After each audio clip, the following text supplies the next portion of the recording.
It's a beautiful morning. I think I'll go outside for a while and just smile. Just taking some clean, fresh Hello air everyone, for and welcome to another calming and soothing game by the riverside. This is your host, Krebs Coho, and this river can only belong to such a delicate and tranquil map as Pio Lowlands. Anyway, guys, okay, I'm sorry, that view was just so serene there. It just had to be done. Okay, this is going to be Bo Lowlands 1v1, so no big surprises anymore. Nothing soothing. This is going to be an action-packed game, or I suppose you could say it's going to be action-packed. Why not? Now, I need you guys to help me with the pronunciation of this map. I do believe it is Bo Lowlands, or maybe Pio Lowlands, depending how you say it, but it is obviously a map that is supposed to be about something in France. So obviously there's going to be some accents and different pronunciations when you're saying that sort of, when you're saying the map. So hopefully you guys can help me how to say it, but I do believe it is Bo Lowlands. Obviously it's going to be a bit difficult for anyone who is not from a European country. So anyway, onto this replay. So if you guys have been watching the last few replays that we have been doing, such as the tournament replays, it seems like any time that there is a matchup between the Wehrmacht and the Brits, that there is a sort of very reminiscing common strategy against the Brits now. It's the 5 Pio T2 strat, and in my humble opinion, as an Axie sort of fanboy, I suppose you could say, I think it's quite abusive. I think it's just unnaturally too good to be used against a Brit. I believe there's something sort of flawed along the line, the chain of progression in the game, where it's basically too easy to use those half tracks against the Brits and win the game. I do believe that they need to be nerfed in a way against small arms fire against the British infantry. But anyway, so I suppose I'm already spoiling what's going to happen in this game, but then again, it's going to be a very educational one, and since we've been seeing every Brit lose against the 5 Pio T2, this is actually going to be something different. This is how to defeat 5 Pio T2 as the Brits. So obviously this is something going to be very educational and obviously action-packed if you're going to be seeing all this action. The 5 Pio T2 strat is obviously very micro-intensive and demands a lot of action, battling, that sort of stuff that happens on the field. So it's obviously going to be a lot of entertainment, a lot of good stuff like that. So let's see what's going to be happening on the field. I'm going to be talking strictly about this game, no announcements whatsoever, just this game. Okay, switching on over to the tactical map, we just have half and half, 5 piles. Is this 5 piles? 1, 2, 3, 4, 5, 6, 7. I'm counting 7 piles right there. So that is a bit of an adaptation of the 5 pile start, and that's just a bit more. Obviously, Pio Lowlands has got a lot of points, strategic points, and obviously it's going to be quite viable to go for that.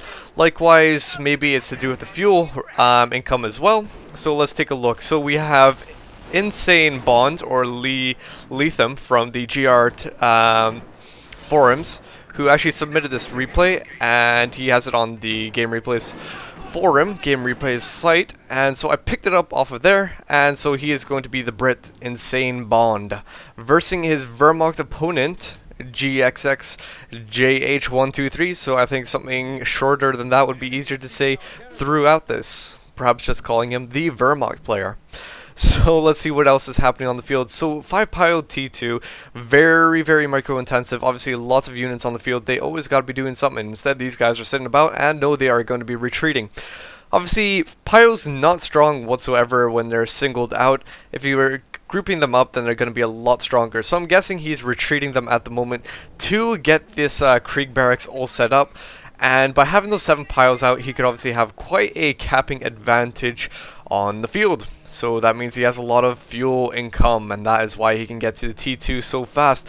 Now this is going to be very, very important to see the progression of what happens in this game in terms of the build order. So we have some action going over here. However, we have the Krieg Barracks just produced with a flamethrower coming out and the half-track being produced. So 4 minutes into the game and already half-track coming out very, very quick. This is just a very lethal strategy to be playing against as the Brits. You need to be up on your toes, have your wits against you, and just do whatever you can as quick as possible. So we already have that half-track coming out, and we just had the what is this, the lieutenant coming out? No, I don't believe he could have just came out. No way, not that late. Let's see what else is coming out. So the headquarters is right there. However, no sign of the field support truck coming out yet. So there we go. It's just being produced, and no, it looks like it's being cancelled for some reason. There we go, being produced yet again. So the half-track just coming out. This is so bad. If he sent in his half-track right now, it would be very difficult to take on as the Brits. Notoriously, I suppose we could already know what the whole half-track is like against the Brits. They're too strong. Against the small arms that the infantry sections have by default, they hardly do any damage against the half-tracks, which I think is kind of incorrect, to be honest. For example, if you're talking about the PE half-tracks, the British infantry are capable of actually damaging the light armor on those PE half-tracks. However, they're not able to penetrate these half-tracks. It doesn't really make sense in my humble opinion. So I really would like to see some sort of balance changes in terms of the half-tracks getting a bit nerfed against the small arms fire of the infantry section. So let's see what's happening. The field support truck is just about to come out. We also got a mortar down. This is going to be kind of key to taking out some of those pios if they so happen to get close by. The thing to note about the mortar is that it can't shoot directly in front of it. As you saw, it could land right there, but it can't shoot directly in front of it. So if those pios get in right on in there very close, then it's going to be quite a lethal thing to be up against. I mean, your mortar can't even attack it for one. So loads of loads of flamethrowers on these pioneers, getting right on in there and just constantly harassing these this recon section. If I was these pioneers, I would focus on taking out those the recon section right now. Take it out as soon as possible. Instead, they're opting to go for the mortar emplacement, try and take that out, just to prevent them from getting mortar striked. However, I still would have gone for that recon section. Might as well just take that out whilst you can. Obviously very important. So now this is the thing. This is the thing to consider when you're the Brits and the Wehrmacht. By having the half-tracks out, the British usually like to combat it with say a Stuart, a little Stuart, or a Bren carrier, an upgraded Bren carrier, should I say. However, but at this point in the game, you might be thinking maybe I should go for a little Stuart. But instead, it's going to be kind of too late. Considering you have to get a lieutenant out and then the little Stuart, it might be a bit too late considering there's already a few flamethrowers and they're already in your base damaging it so much. It's going to be very, very harassive. The next thing that the Wehrmacht like to build after the half-tracks are grenadiers. So here we go, the grenadiers with their Panzerschrecks. And the reason that they get out the Panzerschrecks is that they want to combat any sort of armor that comes out. So the Bren carrier or the little Stuart. But the funny thing is that the little Stuart is not the only way you can combat against the half-track. As we see, the Sappers here with their Piots, perfect way. The Panzerschrecks have their Panzerschrecks for pretty much no reason. The only thing that they can do is take out the mortar emplacement, or they can take out the headquarters command truck. They're not going to be good against the infantry whatsoever. So obviously the Panzerschrecks are going to be very good against the little Stuarts, but as we saw, those Sappers with their Piots very good against the half-tracks, eliminating them very quickly. Already one taken out, and probably going to be focus firing on this half-track in short due time. They're getting right on up to that mortar emplacement, as I was saying just a few minutes ago, that you can also, that the mortar emplacement cannot shoot right in front of it. It has a minimum range, and so thus the infantry sections are safe over here. But the Grenadiers, very effective with their grenade. They actually launched one right over there and managed to take out 2 of those Sappers, I believe. And the beautiful thing about this is that they can reinforce next to the half-track. So it's such a hard strategy to play against, and it's kind of unnatural in a way. It totally breaks the natural progression of what a Brit would do, of what a Wehrmacht player would do.